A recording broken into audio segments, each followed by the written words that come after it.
నమస్తే welcome to our channel నేను మిషాల్ని గత 5 సంవత్సరాల్లో ఉన్న ఐపీఎస్ లో ఒక్కొక్కరు అరెస్ట్ అవుతుంది మనం చూస్తూనే ఉన్నాం మరి ముఖ్యంగా చూసుకుంటే ఐపీఎస్ సంజయ్ కూడా అరెస్ట్ అయ్యి ఇప్పుడు జైల్లో ఉన్నది మనం చూస్తున్నాం నెక్స్ట్ మంత్ 9వ తేదీ వరకు ఆయనకి రిమైండ్ పొడిగించారు అసలు ఆయన విషయంలో ఏం జరిగింది గత 5 సంవత్సరాలు ఆయన ఏం చేశారు ఇలాంటి డిస్కస్ చేసే ముందు స్టూడియోలో ఉన్నారు పొలిటికల్ అనలిస్ట్ శ్రీనివాస్ జొన్నలగడ్డ గారు ఉన్నారు వారిని అడిగి విషయాలను తెలుసుకునే ప్రయత్నం చేద్దాం నమస్కారం సార్ నమస్కారం ఒక పక్క లిక్కర్ స్కామ్ చూస్తున్నాం ఐపీఎస్ ఒక ఇప్పుడు అరెస్ట్ అయ్యి మనం చూస్తున్నాం మరో పక్క చూసుకుంటే ఐపీఎస్ సంజయ్ అరెస్ట్ అయ్యి ఇప్పుడు జైల్లో ఉన్నది మనం చూస్తున్నాం అసలు గత 5 సంవత్సరాలు వాళ్ళు ఏం చేశారంటే ఏం చెప్తారు సార్ అరాచకాలు చేశారు అవినీతి చేశారు 5 సంవత్సరాలు ఏం చేశారంటే అదే ఉంది ఎందుకంటే అలా చేశారు కాబట్టి వాళ్ళు విచారణ ఎదుర్కొంటున్నారు బెయిల్ మీద తిరుగుతున్నారు జైలుకి వెళ్తున్నారు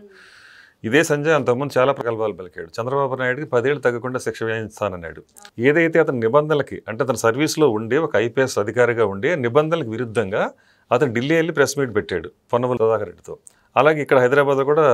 ప్రెస్ మీట్ పెట్టాడు సో ఈ విషయం కూడా విచారణలోకి వస్తుంది అంతేకాకుండా అవినీతులు అయితే ఇంకా అంతుపంతు లేకుండా అతను కూడా భాగం పంచుకున్నాడు ఆ కారణంగానే ఇవాళ ఈ విచారణ ఎదుర్కొంటున్నాడు రేపు 29వ తారీఖు మరో కీలకమైన విషయం ఏంటంటే అతన్ని కస్టడీలోకి తీసుకుని విచారించాల్సి ఉందని చెప్పేసి వాళ్ళు పిటిషన్ వేశారు అది కూడా రేపు మనకి ఒక్కరికి వస్తుంది బహుశా అతన్ని కస్టడీకి తీసుకునే అవకాశం ఉంది విచారించడంలో అప్పుడు మిగతా విషయాలన్నీ కూడా బయటకు వచ్చే విషయం ఖచ్చితంగా అన్ని విషయాలు బయటకు వస్తాయి అధికారంలో ఉన్నప్పుడు వైసీపీ గవర్నమెంట్కి అడుగులకు మడుగులు ఎత్తి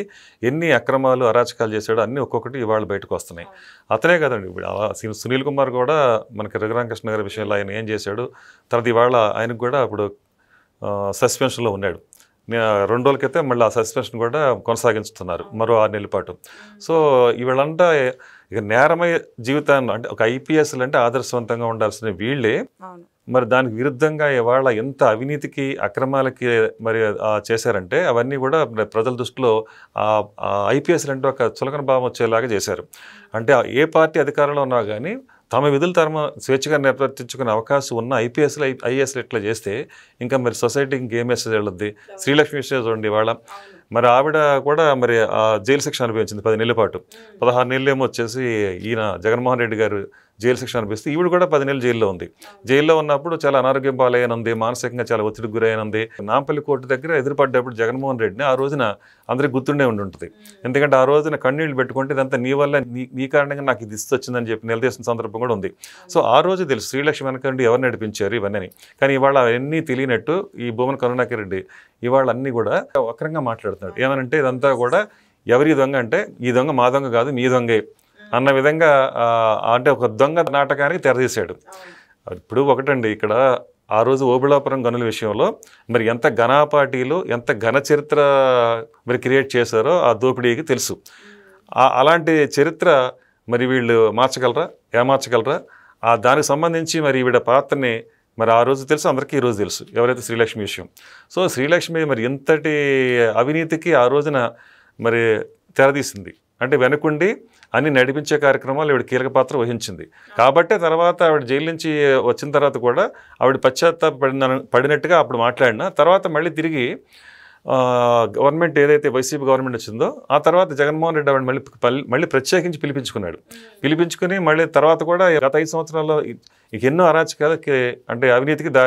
చేసిందని చెప్పి ఇప్పుడు బయటకు వస్తున్నాయి అయితే ఇప్పుడు అదంతా కూడా పక్కన పెట్టేసేసి ఇదంతా కూడా తెలుగుదేశం సంబంధించిన విషయాలు తెలుగుదేశం వెనక నుంచి నడిపిస్తుంది ఆవిడని అన్నట్టుగా ఇప్పుడు భువన కరుణాకర్ రెడ్డి మాట్లాడాలని చూస్తున్నాడు చరిత్రలో మాత్రం ఇవన్నీ కూడా కనిపిస్తున్న నిజాలని అబద్ధాలు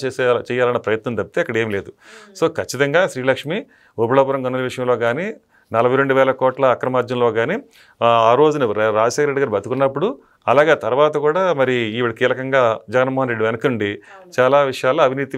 భాగవతంలో ఈవిడ ఉంది అది అందరికీ తెలిసిన విషయమే ఇప్పుడు ఏంటంటే అది మాకు సంబంధం లేదని అంటే ఎందుకంటే ఇప్పటికి ఒక్కొక్క కేసులు బయటకు వస్తున్నాయి వాల్మీకి విషయంలో కూడా ఇవాళ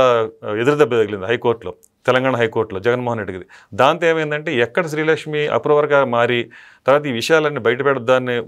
ఇప్పుడే భయపడి ఎదురుదాడి చేయడం మొదలుపెట్టారనమాట అందులో భాగంగానే భువన కరుణాకర్ రెడ్డి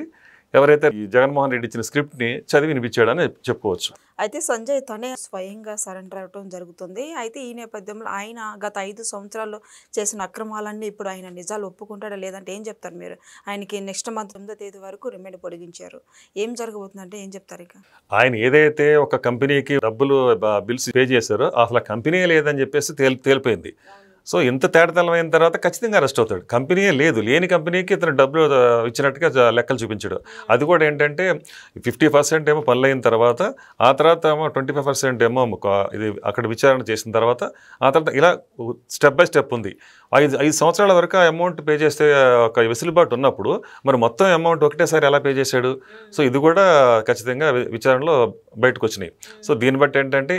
100% అరెస్ట్ అవ్వడం, జైలు శిక్షణ అనుభవించడం ఖాయంగా జరుగుతుంది, కనిపిస్తుంది కూడా. మరి లిక్కర్ స్కామ్కు సంబంధించి ఇక చెవిరెడ్డి భాస్కర్ రెడ్డి కావచ్చు, ఇప్పుడున్న ఐపీఎస్లు కావచ్చు, ప్రతి ఒక్కరు ఇప్పుడు వాళ్ళకి కూడా నెక్స్ట్ మంత్ 9వ తేదీ వరకు పొడిగించారు ఏసీబీ కోర్టు. అయితే ఇవే విషయంలో ఏం జరగబోతుందంటే ఏం చెప్తారు ఇక? అన్ని కేసులు కూడా మీరు అన్నట్టు సెప్టెంబర్ 9వ తారీఖు వరకు కొన్ని విచారణ అది కస్టడీకి తీసుకోవాలన్న విషయంలో కానివ్వండి, లేకపోతే బెయిల్ విషయంలో కానివ్వండి, ప్రతిదీ కూడా 9వ తారీఖు దాదాపుగా ఆ టైంకే అది కనిపిస్తూ ఉన్నాయి. సో సెప్టెంబర్ మాత్రం ఖచ్చితంగా ఈ పరిణామాలన్నీ కొలుక్కు వస్తాయి. ఇటు లిక్కర్ విషయంలో, కుంభకోణం విషయంలో కానివ్వండి, అటు పక్కన ఏదంటే